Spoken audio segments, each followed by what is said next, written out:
Hey everybody, welcome back to a spooky new video here on Music Corner. I am deathly ill. In fact, I have been for a while, and this seems to happen every update these days for some reason. So if there is a will and testament attached to this video, don't be surprised because it might be the last time anyone ever sees me.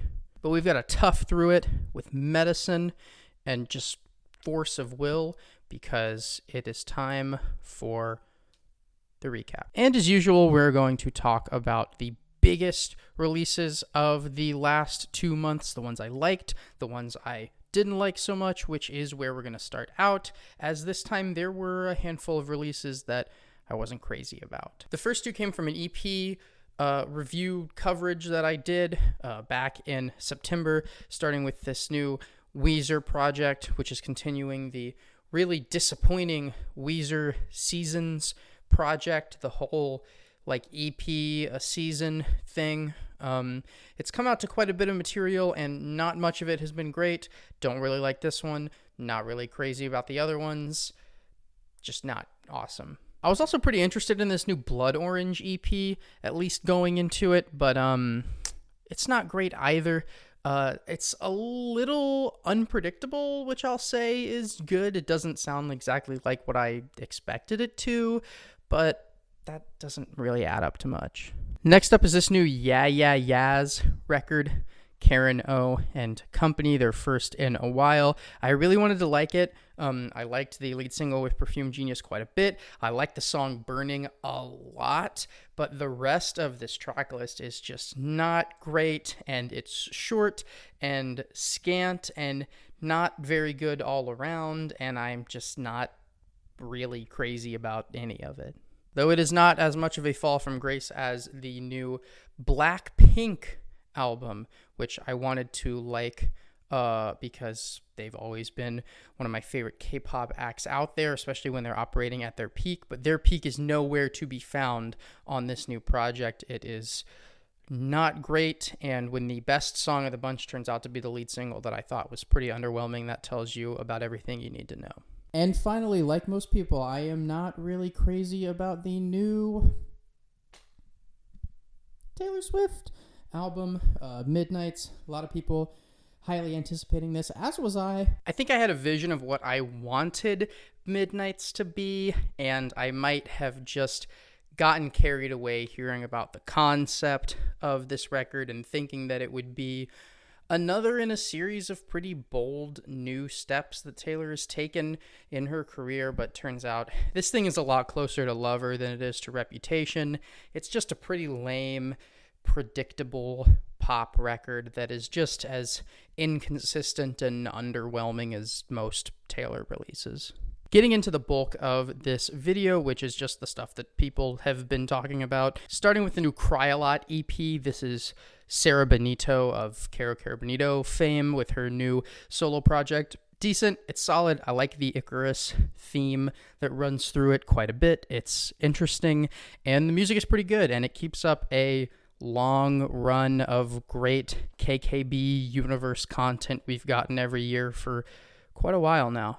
Also enjoyed this new album from The Garden, Horseshit on Route 66, quite a bit. Definitely has some lulls in the track list, but for the most part, I really enjoy what they deliver here, and a lot of the songs that I liked, which includes the singles and a couple of deep cuts, are really, really growing on me even stronger. It wouldn't surprise me if I like this record even more come the end of the year. This Jockstrap record kind of blindsided me with how versatile and creative and musically adventurous it is. I definitely like it quite a bit. It's clear that the performers and artists involved in the writing and conceptualizing and executing of this are extremely talented, and their range of influences is impressive, to say the least. The new Rina Sawayama album is not great. I wasn't head over heels for it. I thought it was just okay. Really wanted to like it because I think the lead single, This Hell, is still one of the best singles I've heard all year. Awesome, awesome song, and there are a handful of deep cuts that are already becoming fan favorites, but As a whole, the record is just okay. Nowhere near as exciting as either the Rina or Sawayama projects that preceded it. Oh, the Mountain Goats, who return once again, as they do, like clockwork, constantly. They are back with another record, and one that, for the first time in a while, I'm enjoying quite a bit.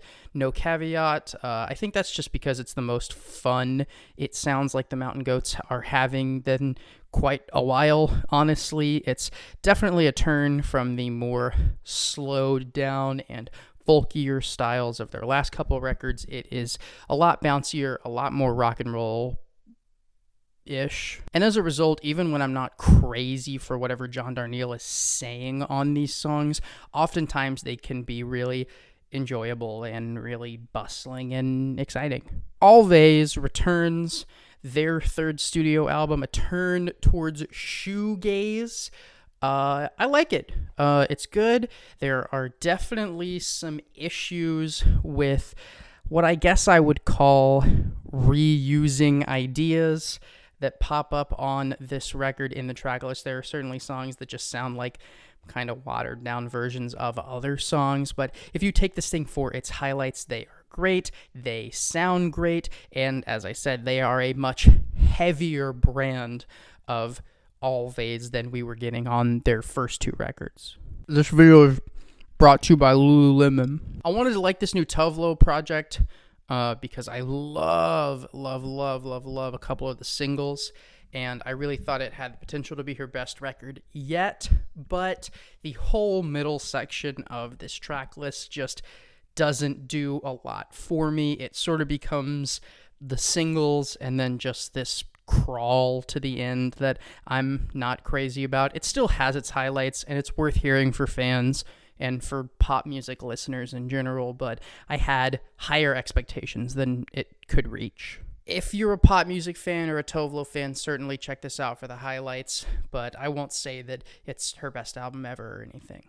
I'm happy to report that I enjoy the new Ari Lennox record, Age, Sex, Location. I think it is her best album to date, and while it's not rewriting the book on R&B or anything, her voice and her musings and meditations on love and lust sound great, translate really well. If you like R&B, you're gonna like this record. Finally, Arctic Monkeys, The Car. People either love this thing or they absolutely hate it, which is interesting because I kind of found myself coming down in the middle on it. I would say I like more tracks than I don't, but there are some huge flops in the track list and a lack of highlights, like true highlights, that I think do kind of hold it back. And finally, the records that I really liked this past September and October, starting with the new Preoccupations album. Preoccupations are back after a long time off, like 3 whole years, I think, where we didn't really hear of them or anything. But I'm happy they're here because this record goes on some really interesting sonic adventures and takes it to some really cool places, and also sees the band stripping down their presentation to kind of make it more infectious at points than ever before, and I like what they do with it. I'm also happy to report that I'm once again really enjoying a new Whitney project. I think the lead single from this record caught a lot of people, me included, off guard. I think it forecasted a change of pace that wasn't really happening. That turned out to not really be the case on this record. It's a lot closer to their very lovely indie folk than we sort of anticipated after hearing the lead single. But yeah, all of that instrumental simplicity and beauty and wonderfully infectious little vocalizations, all that stuff is intact. If you like the first two Whitney projects, you're definitely going to like this one too. And of course, one of my favorite records of the year so far, and one that I cannot stop talking about, the new Bjork album, Fasora. However it's meant to be said, this album is beautiful, it is lush, it is extravagant, it is occasionally quite dark, but it is meditative. It's beautiful in both its sounds and its subject matter in a way that I find whimsical, wonderful, and ultimately completely encapsulating. If for some reason you skipped this, if you're any kind of experimental music fan or whatever, do yourself a favor and go back to it. If you heard it and didn't love it, maybe it's worth a revisit, because digging into the details on this thing has just been so rewarding, and I've listened to it so many times through since it came out. I just really, really enjoy this record. I was a little worried about this new Freddie Gibbs album, given that none of the singles had necessarily blown me away, but I should have known that his creativity, that his talent, that his level of execution was going to be enough to carry this thing to its conclusion. It is a really solid hip-hop record with a bunch of great features on it. Great production. Freddie is awesome and lethal on almost all of these tracks. Pretty much any time that Freddie isn't singing on the record, he is continuing to be Freddie Gibbs. The great bars that are often brutally real, but can sometimes interpolate that with genuinely hilarious one-liners and comparisons and stuff. It's everything that makes Freddie, Freddie.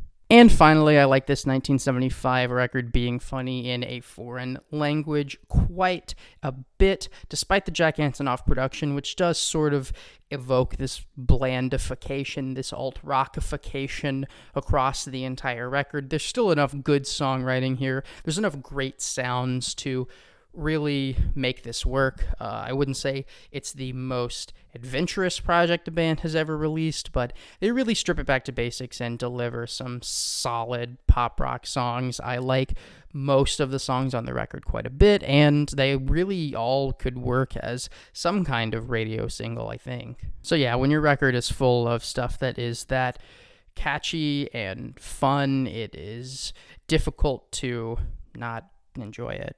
And that's it. Sorry to cut it short, but like I said, I'm literally dying. I'm sweating my ass off because I'm on so much medication just trying to make it through this video. I'm hoping that there's no equipment malfunction or anything, because I'm not going to be able to do this again. So if you see this, just pray for me, and hopefully I'll live long enough to make another video at the end of the year. Here's hoping.